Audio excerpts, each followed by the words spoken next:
Ok, donc nous allons faire un résumé. Ça peut aller? Le résumé va consister de notre logiciel que nous utilisons.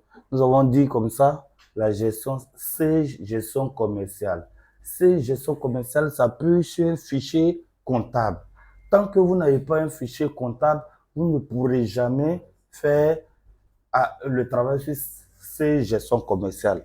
Pour faire le travail sur ces gestions commerciales, quand vous l'ouvrez en faisant fichier nouveau, c'est deux questions que vous avez posées. Les deux questions-là, vous avez, comme on appelle ça, souhaitez-vous créer un fichier comptable, un nouveau fichier comptable ou ouvrir un fichier comptable existant. Et je vous ai dit, je préfère ouvrir un fichier comptable existant. Parce que le fichier comptable existant, nous avons pris notre temps pour faire les différents paramétrages. Mais le nouveau fichier comptable que vous voulez créer là, vous savez que vous n'allez pas le paramétrer sur place. Donc, du coup, ça va nuire à votre gestion commerciale. Donc, je prends un fichier comptable existant. Quand le fichier maintenant de la gestion commerciale est créé, il y a des recommandations qu'il faut suivre. Pour notre part ici, nous avons combien de recommandations?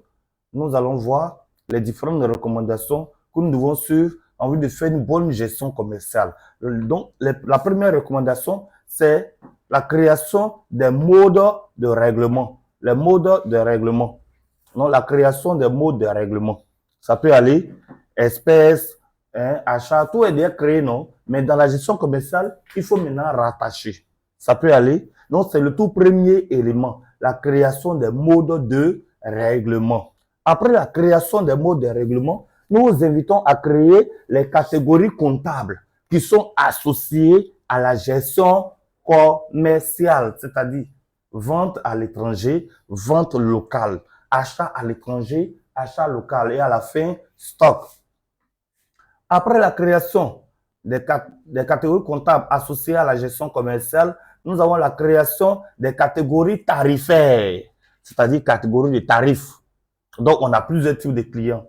Nous avons les professionnels et les particuliers. Ou encore, on peut dire quoi? Nous avons les grossistes, les semi- ou demi-grossistes, ainsi que les détaillants. Donc, il faut créer les catégories tarifaires parce qu'ils n'auront pas les mêmes tarifs.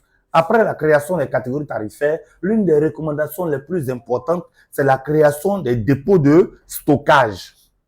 Vous devez créer à présent vos dépôts de stockage. Quand vous avez fini de créer vos dépôts de stockage, vous passez maintenant à la cinquième recommandation qui est la création des familles d'articles. La création des familles d'articles. Après la création des familles d'articles, quand il y a famille, c'est qu'il y a les enfants. Donc, vous allez créer maintenant la création des articles. Vous allez passer à la création des articles. Quand vous créez les articles, et en dernier point, vous devez nous dire les articles que vous avez à votre disposition. C'est ce qui nous amène à la reprise des stocks initiaux. Voici les recommandations. Une fois ces recommandations sont bien suivies, vous pouvez faire aisément votre gestion commerciale. Là, déjà, nous pourrons commencer à créer les factures. Ça peut aller. C'est ce qui va faire l'objet de nos prochaines formations. La création des factures, la création de quoi encore? Factures d'achat, factures de vente, les retours de marchandises, après faire les inventaires. Voici tout le logiciel qui est devant vous. Nous sommes là à votre disposition pour tous vos besoins de formation. Nous sommes à Abidjan, à Koumassi, Grand Carrefour, non loin de l'hôpital général. Le coach distingué, 3 fois 05 48 66, 2 fois 07 81 80 29. Merci et à tout à l'heure pour une nouvelle vidéo.